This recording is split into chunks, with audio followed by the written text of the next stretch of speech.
Good morning. Bonjour à tous. Je déclare ouverte la séance informelle de la plénière pour entendre un exposé sur l'initiative ONU 80. Et je saisis cette occasion pour vous souhaiter une chaleureuse bienvenue à cet exposé. Nous allons commencer par donner la parole, ou plutôt, nous allons commencer par la déclaration de la présidente de l'Assemblée générale, votre humble servitrice. Nous réunissons, comme je l'ai dit, à l'occasion de cette séance informelle. Je voudrais souligner 3 domaines où il y a de bonnes nouvelles. D'abord, il est important de signaler que le comité ad hoc est en train de se réunir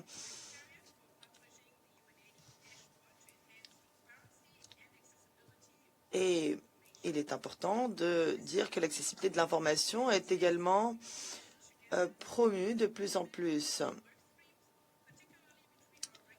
C'est très important de continuer de faire ce travail.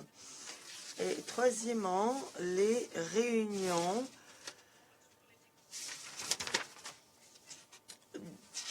des conseils d'administration montrent que le soutien à cette initiative est en train d'augmenter.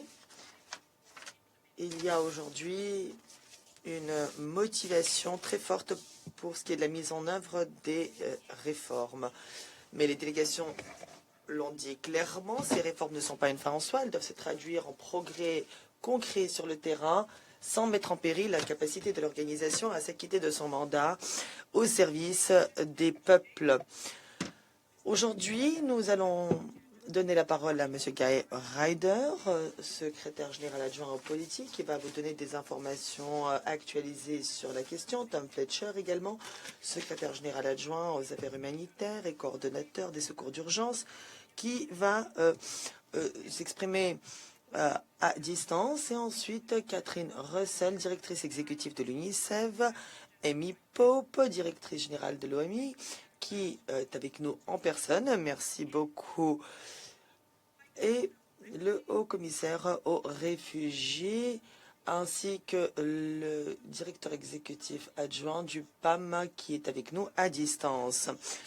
À distance, nous avons également M. Salidis Mawawa, recteur de l'Université des Nations Unies, chargé de la formation et de la recherche, et par la directrice exécutive de l'UNITAR. Les deux feront des exposés sur la formation et la recherche. Je remercie le secrétariat qui nous a communiqué les documents pertinents pour la réunion à l'avance. Et j'espère que toutes les délégations ont eu l'occasion de les consulter. Comme le rapport du secrétaire général l'a bien souligné, aujourd'hui, nous sommes à la croisée des chemins, un point de rupture. Les conflits augmentent, les catastrophes s'intensifient, le personnel humanitaire est attaqué, le respect du droit international s'érode. Dans ce contexte, il est plus important que jamais d'obtenir de meilleurs résultats pour les personnes se trouvant prises au piège de conflits ou de crises. L'objectif est donc d'obtenir des résultats plus efficacement, plus rapidement, avec plus de responsabilité. Ce sont des questions qui méritent toute notre attention. La formation et la recherche, en outre, sont essentielles pour acquérir les compétences nécessaires pour prendre les bonnes décisions. C'est la raison pour laquelle il est crucial d'assurer la coordination et de ne pas créer de doublons dans ces efforts pour avoir des informations pertinentes pour renforcer notre travail, in fine. Hélas, depuis mon dernier exposé, la crise des liquidités ne s'est pas améliorée, elle n'a pas avancé aussi bien que le processus de réforme. La situation dans laquelle nous sommes aujourd'hui est inédite, ce qui ajoute de l'urgence à ce que je vous ai dit le mois dernier, à savoir que la réforme n'aura aucun sens si l'institution n'est pas financée comme il convient pour fonctionner.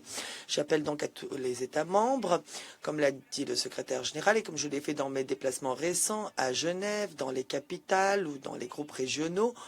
Je vous appelle donc à verser vos contributions dans leur intégralité et dans les délais pour ceux qui ne l'ont pas encore fait.